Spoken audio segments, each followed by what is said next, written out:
வணக்கம். நம் கொஞ்சம் குழந்தை சேனலில் தைப்பூச திருவிழாவின் மகிமையை பற்றி பார்க்கலாம். குன்றிருக்கும் இடமெல்லாம் குமரன் இருக்கும் இடம் என்பார்கள். அதுபோல் முருகன் கோயில்கள் அனைத்திலும் மிக முக்கியமான விழாவாக தைப்பூசம் கொண்டாடப்படும். தமிழ் கடவுளான முருகன் அசுரர்களை அழிக்க அன்னையிடம் வீரவேலை வாங்கி கையில் ஏந்திய நாளை தைப்பூசமாக கொண்டாடப்படுகிறது. முருகப்பெருமானின் திருவிழாக்களில் மிக முக்கியமானது தைப்பூசம். 27 நட்சத்திர மண்டலங்களில் 8வது நட்சத்திரம் பூசம். தை மாதத்தில் பூச நட்சத்திரம் வரும் புண்ணிய நாள் தைப்பூசமாக கோலாகலமாக கொண்டாடப்படுகிறது. மேலும் தைப்பூசம் வரும் தினம் பௌர்ணமியாகவே இருக்கும். முருகப்பெருமானுடைய விசேஷ தினமான தைப்பூசத்தில் முருகன் குடியிருக்கும் எல்லா கோவில்களையும் வரிசையாக பக்தர்கள் கூட்டம் கூட்டமாக வந்து முருகனை வழிபடுவார்கள். கந்தன், குமரன், வேலன், சரவணன், கார்த்திகேயன், சுப்பிரமணியன் என்று பல பெயர்களில் அழைக்கப்படும் முருகனுக்கு உகந்த தைப்பூச திருநாள் இந்த ஆண்டு ஜனவரி 25ஆம் தேதி கொண்டாடப்படுகிறது. இதனால் கந்தன் வீட்டிற்கும் ஆலயங்கள் அனைத்தும் விழாக்கோலம் பூண்டுள்ளன. முருகனுக்குரிய முக்கிய வேண்டுதலில் ஒன்று காவடி எடுப்பது. இந்த காவடி எடுக்கும் முறை பழனிமலையில்தான் தோன்றியதாம். அப்படிப்பட்ட பழனி தலத்தின் முக்கிய விழாவாக கொண்டாடப்படுவது தைப்பூசம். பழனிமலை அடிவாரத்தில் பெரிய நாயகி அம்பாள் கைலாசநாதனும் தனி கோயிலில் வீற்றிருக்கிறார். இங்கு சிவன் மற்றும் அம்பாள் சன்னதிக்கு நடுவே முருகன் சன்னதி உள்ளது. எனவே ஆலயத்தின் பிரதான தெய்வங்களாக பெரிய நாயகி அம்மனும் சிவபெருமானும் இருந்தாலும் பிரதான வாசலும் கொடிமரமும் முருகன் சன்னதிக்கு எதிரிலேயே அமைந்துள்ளதால் கோயிலுக்குள் வரும் பக்தர்கள் முதலில் முருகனை தரிசித்த பிறகே அம்பாள் மற்றும் சிவனை தரிசிக்க முடியும். காலப்போக்கில் தலத்தில் முக்கிய தெய்வமாக முருகப்பெருமானே மாறினார். தைப்பூச விழாவிற்கான கொடியும் முருகன் சன்னதிக்கு எதிரில் உள்ள கொடிமரத்திலேயே ஏற்றப்பட்டதாம்.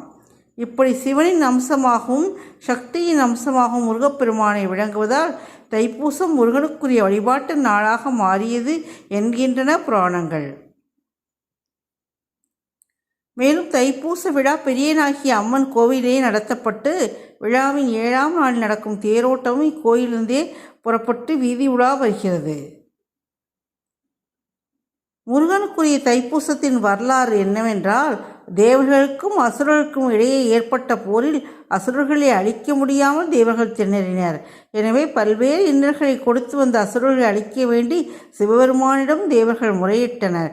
தங்களுக்கு தலைமை தாங்கி செல்லக்கூடிய ஆற்றல் வாய்ந்த ஒரு சக்தி மிக்க ஒரு தலைவனை உருவாக்க வேண்டும் என்று சிவபெருமானிடம் தேவர்கள் வேண்டினார்கள். இதையடுத்து கருணைக்கடலான எம்பெருமான் தேவர்களின் முறையீட்டை ஏற்று உருவாக்கிய அவதாரமே கந்தன். அசுரகுலத்தை அழிக்க முருகப்பெருமான் எடுத்த கந்தன் அவதாரம்.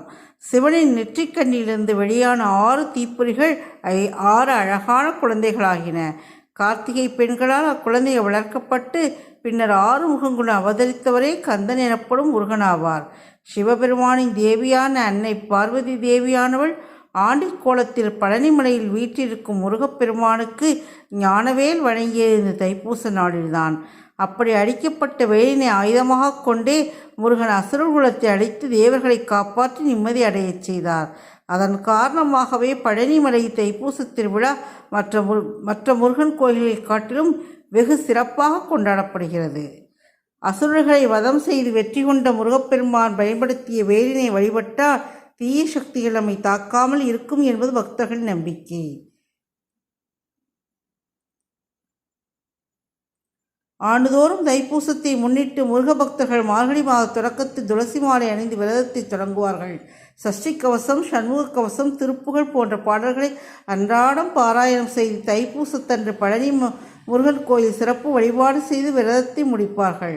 முருகப்பெருமானின் 6 வீடுகளிலும் முருகனடியார்கள் பலர் பாத யாத்திரையாக சென்று தைப்பூசத்தன்று முருகனை தரிசித்து விரதத்தை நிறைவு செய்யும் வழக்கத்தையும் கொண்டுள்ளனர். தைப்பூச நாளில் பழனிமலை முருகன் கோயில் தேரோட்டம் மற்றும் பக்தர்கள் செலுத்தும் காவடி நேர்த்திக்கடன் போன்றவையெல்லாம் மிக சிறப்பாக நடைபெறும். தமிழகம் மட்டுமல்லாத அண்டை மாநில பல்வேறு பகுதிகளிலிருந்தும் விரதமிருந்தும் ஆயிரக்கணக்கான முருக பக்தர்கள் பாத யாத்திரை வருகிறார்கள். தைப்பூசத்தன்று முருகனுக்கு காவடி ஏத்திக்கடை செலுத்துவதையும் பக்தர்கள் வழக்கமாக கொண்டுள்ளனர். தீராத நோய்கள் ஏற்பட்டு அவதிப்படுவோர் முருகக்கடவுளுக்கு காவடி எடுப்பதாக வேண்டிக் கொண்டால் அவர்களை பிடித்துள்ள நோய் அகன்று உடல் ஆரோக்கியம் பெறும் என்ற நம்பிக்கை பக்தர்கள் அழுத்தமாக உள்ளது. இதனால் முருகன் உரையும் அனைத்து தலங்களிலுமே தைப்பூசத்தன்று பக்தர்கள் காவடி எடுப்பதை வழக்கமாக கண்டுள்ளனர். இந்த மாதிரி ஒரு தைப்பூச திருநாள் இந்த வியாழக்கிழமை நம்ம கொண்டாடுகிறோம். நாங்கள் ஒவ்வொரு வருடமும் தைப்பூசத்துக்கு ஒரு வாரத்துக்கு முன்னாடியே எங்கள் கூட ஒர்க் பண்ணுற அலுவலகத்துறவங்க எல்லாம் சேர்ந்து ஒரு 20 பேர் 25 பேர் சேர்ந்து நாங்கள் பாத யாத்திரையாக திருச்செந்தூருக்கு நடந்து போவோம். ஏன்னா திருச்செந்தூரையும் மிக சிறப்பாக பழனிக்கு அடுத்து தைப்பூச திருநாள் கொண்டாடப்படும். ஏன்னா சூரபத்மனை அழிக்க சூரசம்ஹாரம் செய்த இடம் அல்லவா. அன்னை சக்தியிடமிருந்து வேல் வாங்கி சூரபத்மனை வதம் செய்த இடம் திருச்செந்தூர். அதனால் பழனிக்கு அடுத்தபடியாக தைப்பூசத்துக்கு மிக புகழ்பெற்ற இடம் திருச்செந்தூர். அதுக்கு பாத யாத்திரையை நாங்கள் போனோம். கடந்த வெள்ளிக்கிழமை அன்று ஒரு ஈவினிங் ஒரு 3 மணி வாக்கில் நாங்கள் கிளம்பி நடந்து அன்று இரவு ஆழ்வார் திருநகரிக்கு ஒரு 11 மணி வாக்கில் நடந்து அங்கே போய் தங்கி அங்கே ஒரு மண்டபத்தில் தங்கியிருந்து மறுநாள் காலை ஒரு 3 மணி அளவிலிருந்து மறுபடியும் நடக்க ஆரம்பித்தோம். அதாவது வெயில் வந்துடுறதுனால பொதுவாக அந்த நைட் டயத்தில் தான் மேக்ஸிமம் நடப்போம். நடந்து அப்புறம் அம்மன்புரத்தில் குளித்து எல்லாம் ரெடியாகி அங்கேருந்து நடந்து ஈவினிங் ஒரு 5:30 மணி 6 மணிக்கெலாம் திருச்செந்தூர் சென்று அந்த ராஜ அலங்காரத்தில் முருகப்பெருமானை தரிசித்து எங்களுடைய வேண்டுதல்களெல்லாம் கூறி நல்லா பிரார்த்தனை செய்து மனசுக்கு ரொம்ப சந்தோஷமாக இருந்துச்சு. அந்த பாத யாத்திரையுடைய பலன்கள் நம்ம சொல்லவே வேண்டாம். அதை நடக்கும்போது எல்லாருக்கும் அது நடக்க முடியுமாங்கிறது கொஞ்சம் சிரமமாக தான் இருக்கும். ஆனாலும் ஒவ்வொரு வருடமும் அந்த முருகப்பெருமானை அருளால் அந்த பாத யாத்திரையை நாங்கள் தொடர்ந்து பண்ணிகிட்டு தான் இருக்கோம். இங்கே கூட வர ஒரு சிலர் கால்களில் செருப்பு இல்லாமல் நடந்து வருவாங்க. ஆனால் எல்லாராலும் அப்படி நடக்க முடியாது. கொஞ்சம் பேர் செருப்பு போட்டு நடந்து வருவோம். ஆனால் இந்த தடவை இந்த ஸ்ரீவைகுண்டம் பகுதியில் இந்த ஆழ்வார் திருநகரி அதை தாண்டிய இடங்கள்லாம் இந்த திருநெல்வேலி தமிழகத்தில் வந்த மழை வெள்ளம் காரணமாக ரோடெல்லாம் ரொம்ப மோசமாக இருந்தது. அதாவது ரோடெல்லாம் உடஞ்சி அங்கே அப்படியே பாலமாக நின்றுருந்தது. நிறைய இடங்களில் மேடும் பள்ளமாக இருந்தது. ஆனால் சாலையை சரிப்படுத்திக்கிட்டு இருக்காங்க. அங்கங்கே வேலை நடந்துக்கிட்டே தான் இருக்குது. ஆனாலும் அது நடந்து போகிறது அவ்வளோ சிரமமாக இருந்தாலும் எம்பெருமானுடைய அருளால் நல்லபடியாக எங்களுடைய பாத யாத்திரையை முடித்து நாங்கள் முருகப்பெருமானுடைய தரிசனத்தை நாங்கள் கண்டு நாங்கள் மகிழ்ந்தோம். அப்போது நாங்கள் செல்லும் வழியெல்லாம் இந்த மாதிரி பாத யாத்திரை வர்றவங்க, காவடி எடுக்கிறவங்க, பால்குடம் எடுக்கிறவங்க, இந்த மாதிரி நிறைய காட்சிகள்லாம் பார்க்க முடிஞ்சது. பார்க்கும்போதே ஒரு பரவசமாக இருந்தது.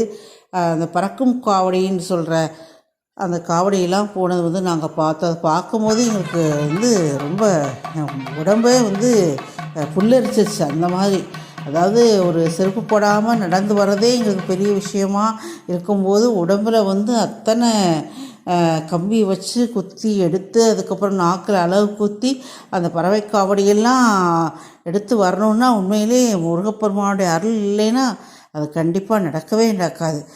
அந்த மாதிரி ஒரு அற்புதமான ஒரு விஷயம். முருகப்பெருமான் தான் அந்த சக்தியை அவங்களுக்கு கொடுத்துருக்காங்க. ஒவ்வொரு விஷயங்களும் நம்ம நடத்திக்கிற விஷயங்கள் எல்லாமே அவனின்றி ஒரு அணுவும் அசையாதுங்கிறது நாங்கள் எங்களுடைய அந்த பயணத்தின் மூலம் நாங்கள் ஒவ்வொரு முறையும் நாங்கள் உணர்வோம். அதே மாதிரி நைட்டு தங்கியிருந்து காலையில் 4 மணிக்கு விஷ்ணு தரிசனம் பார்த்து முருகப்பெருமானை தரிசித்து விட்டு தான் நாங்கள் எங்கள் வீட்டுக்கெல்லாம் திரும்பி வந்தோம். அந்த ஒவ்வொரு முறையும் நடந்து செல்லும் அந்த ஒரு பாக்கியத்தை முருகப்பெருமான் எங்களுக்கு தந்திருக்காரு. நிறைய பேர் மாதிரி நடந்து வராங்க. மக்கள்லாம் ஒவ்வொருவரும் ஒவ்வொரு வேண்டுதலோடு வராங்க. முருகனை பார்க்க வேண்டும் என்ற ஆசையோடு வராங்க. அது உடலில் எத்தனை வலி இருந்தாலும் கால்கள்லாம் கீஞ்சும்.